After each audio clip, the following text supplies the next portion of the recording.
Hi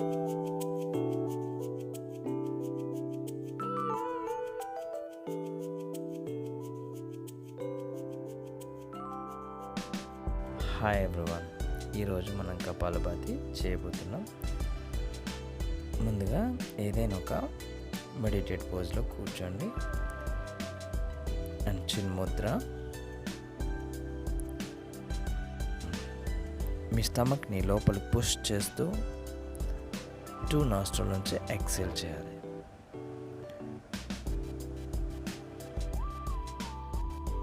మీ స్టమక్ని లోపలికి push చేయడం, మీ 2 nostril నుంచి ఎక్సేల్ చేయడం, ఈ రెండు ఒకేసారి అవ్వాలి.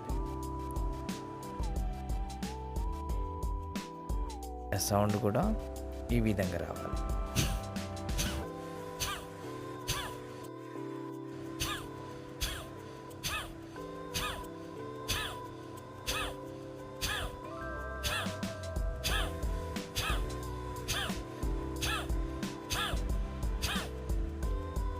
స్ట్రోక్ స్ట్రాంగ్గా ఉండాలి. మీ ఫోకస్ అంతా కూడా ఎక్సెల్ చేయడం మీద మాత్రమే ఫోకస్ చేయాలి. ఇన్హేల్ ఆటోమేటిక్గా అవుతూ ఉంటుంది. మీరు బిగినర్స్ అయితే 20 to 30 టైమ్స్ చేయొచ్చు.